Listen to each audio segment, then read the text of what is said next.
Merhaba arkadaşlar. Bugün üzüm sirkesi kuruyorum. Elimde yaklaşık 4 kilogram kadar doğal, ilaçsız üzümüm var. Bu üzümleri şimdi temizce yıkayıp taneleri de salkımından ayırdıktan sonra sirke yapımına başlayacağım. Üzümleri hazırladım. Şimdi elimle bu üzüm tanelerinin hepsini tek tek patlatmaya çalışacağım. Şu şekilde bütün üzümlerin hepsini ezeceğim. Üzüm tanelerinin hepsini tek tek elimle ezdim. Böyle büyük bir kavanozum var, 8 litrelik. Karbonatlı suyla temizce yıkadım, duruladım. İyice süzdürüp kurumasını bekledim. Şimdi hazırladığım bu üzümleri kavanozumun içine dolduracağım. Üzümleri kavanozuma doldurdum. Şimdi hazır içme suyuyla dolduruyorum. Musluktan akan klorlu suyla sirke kurumuyoruz. 4 litre üzüme yaklaşık 2 litre kadar su ekleyeceğim. 1,5 ekledim. Şöyle yarım litre daha ekliyorum. Sirkemin üzerine daha önceden yaptığım üzüm sirkesinden 1 çay bardağı kadar ekliyorum. Bu hem fermentasyonun başlaması hem de sirkenin oluşum sürecinin daha iyi ilerlemesi için çok iyi oluyor. Üzüm sirkesi kurarken ille de üzerine üzüm sirkesi eklemeye gerek yok. Elinizde bulunan ev yapımı herhangi bir meyvenin sirkesi de olabilir. Sirkemin üzerine yaklaşık 1 yemek kaşığı kadar bal ekliyorum. Sirkeye eklediğimiz bal, sirke yaptığımız meyvenin şeker dengesini sağladığı gibi yararlı bakterilerin gelişmesine de yardımcı oluyor. Şimdi sirkemi bir karıştırıyorum. Artık sirkemi kurdum. Sirke kavanozumun üzerine sirkemin rahat hava almasını sağlayacak ince bir örtü örtüyorum. Yine bu örtünün üzerinde sabit kalması, düşmemesi için de bir lastikle sabitliyorum. Şimdi sirkemi güneşten uzak, hava alan ve oda sıcaklığında bir yerde tutup her gün düzenli karıştıracağım. İnşallah bundan sonraki süreci de aşama aşama çekip sizlerle paylaşacağım. Merhaba arkadaşlar. Üzüm sirkemi kuralı tam 48 saat oldu. 11 Eylül'de kurmuştum. Bugün 13 Eylül. Tarihi atmayı unutmuşum. Bu süre içinde birkaç kez karıştırdım. Ufak ufak köpürmeler başladı. Yani fermantasyon başladı. Meyveler kabarıp yukarı çıkıp tekrar kavanozun dibine çökene kadar bu karıştırma işlemini sürdüreceğim. Merhaba arkadaşlar. Bugün sirkemin 5. günü. Dikkat ederseniz meyveler yukarıya doğru hepsi toplandı. Bu gayet güzel bir gelişme. Sirke doğru yolda ilerliyor. Bir süre meyveler böyle yukarıda kaldıktan sonra çökme başlayacak. Şu anda yukarıya toplanma aşamasında. Şu görüntüyü size göstermek için özellikle bugün karıştırmadım.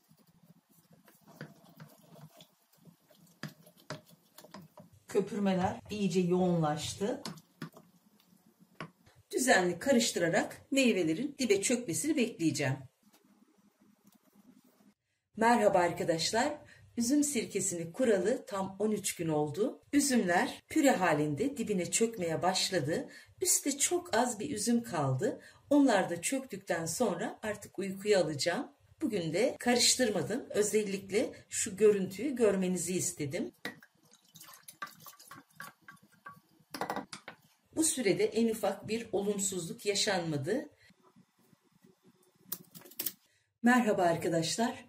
Üzüm sirkesini kuralı tam 17 gün oldu. En son dün karıştırdım. Bugün baktım hiç yüzeye çıkan üzüm yok. Karıştırmadım. Son durumu size göstermek için öylece bıraktım. Bakın üzümler tamamen çökmüş. Su yüzeyde kalmış vaziyette. Artık karıştırmayacağım. Sirkemi yine oda sıcaklığında ve karanlık bir yerde uykuya alacağım. En az 2 aylık bir uyku süreci olacak. Bu süre içinde hiç dokunmayacağım. Hatta yerinden bile oynatmayacağım. Çünkü oynadığı zaman sirke anısı oluştuğunda sirke anısında düşmeler olabilir ve tekrar sirke anısı bağlamak zorunda kalabilir. en ufak bir keyif, küf oluşmadı. Özellikle ilaçsız meyvelerle yapılan sirkelerde herhangi bir sorun genelde yaşanmıyor. Şimdi sirkemi en az 2 ay bekleyeceği yerine alıyorum. Yine bundan sonraki aşamaları da peyderpey çekip sizlerle paylaşmaya çalışacağım. Üzüm sirkem çok güzel sirke anası bağladı. Çökmesini bekliyorum. Merhaba arkadaşlar. Üzüm sirkesini kuralı tam 2,5 ay oldu. Bugün kontrol ettiğimde henüz sirke anısının çökmediğini ama sirke anısının çok kalın olduğunu fark ettim. Sirkelerde eğer sirke anısı çok kalın olursa çökmesini beklemeden almak gerekir. Çünkü sirke anısı sirkeden beslendiği için sirkenin gücünü tüketerek sirkeyi suya dönüştürme riski çok yüksek. Benim de bu yılki sirkelerimin içinde üzüm sirkesinin anası bayağı kalın oldu. Sirke anısını şimdi alacağım. Haliyle de süzüp şişelere dolduracağım. Alamıyorum, çok kalın. İşte bu. Görüyorsunuz arkadaşlar.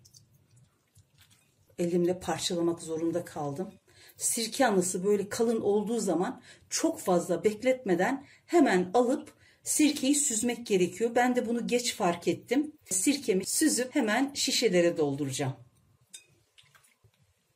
Sirke anası o kadar büyük ki 1 litrelik bir kavanoza koymak zorunda kaldım.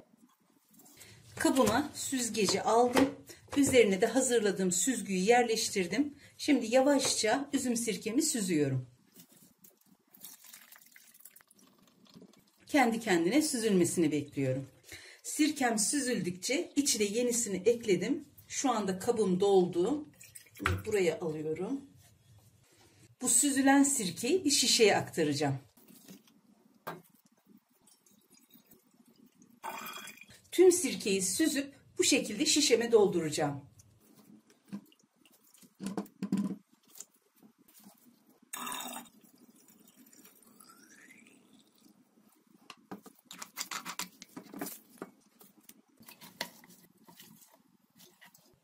Tüm üzüm posasını sıktım. Kalan sirkeyi de başka bir şişeye dolduracağım. Her iki şişemi de doldurdum. Küçük şişemde şöyle bir parmak kadar bir boşluk kaldı. Sirkelerim şu anda daha çok bulanık. Şimdi üzerine kurduğum yılı ve hangi meyveden yapıldığını yazacağım. Çünkü bunu yazmamdaki sebep diğer sirkelerimin yanında bekletirken renkler birbirine karıştığı için hangi sirkenin hangi meyveden yapıldığı bazen anlaşılamayabiliyor. Artık sirkelerim hazır. Bunları içimlik olarak en az 3 ay, turşu ve salatalar için en az 1 yıl dinlendireceğim. Böyle kalın sirke anısı oluşturan sirkelerin mutlaka tadına bakıp eğer sirkenin o keskinliğinde bir zayıflık hissederseniz şöyle küçük bir şişe için 1 yemek kaşığı, böyle büyük bir şişe için en az 2 yemek kaşığı bal ekleyerek sirkenizi dinlendirin. Çünkü sirke kalın sirke anılarıyla zayıfladığı için mutlaka bir desteğe ihtiyaç duyacaktır. Ben sirkelerimin tadına baktım. Şu anda iyi. Sirkelerim çok tortulu. Bunları dinlendirip tekrar süzeceğim. O süzme aşamasında öyle bir risk hissedersem o zaman o balı ekleyeceğim. Şimdi sirkemi dinlendirmek üzere beklettiğim alana alıyorum. Sirkeyi kurarken oda sıcaklığında bekletmemiz gerekirken sirkeyi süzdükten sonra oda sıcaklığının altında bir ortamda, yani 18 derece ve altında karanlık bir ortam olması gerekiyor. Sirke anısının üzerine daha önceden yaptığım bir üzüm sirkesiyle doldurdum. Kapağını kapatıp buzdolabında muhafaza edeceğim. Buzdolabı şart değil. Aynen sirkede olduğu gibi 18 derece ve altındaki bir ortamda rahatlıkla bekletilebilir. Merhaba arkadaşlar. Üzüm sirkesinin süzüldükten 5 ay sonraki hali bu şekilde. Gördüğünüz gibi tortu tamamen dibinde bir kaymak tabakası oluşturmuş. Bu büyük şişedeki sirke tam şişenin ağzında küçük bir tıpa şeklinde yine sirke anası oluşturmuş. Tortu da yine dibinde. Yukarı kaldıramıyorum.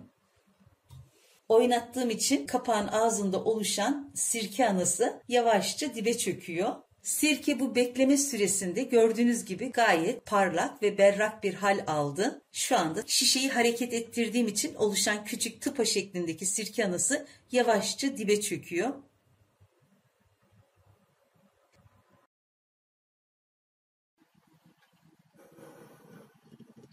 Bu şekilde sirkelerinizi beklettiğiniz zaman tortu tamamen dibe çöküp sirkeleriniz parlak bir hal alacaktır.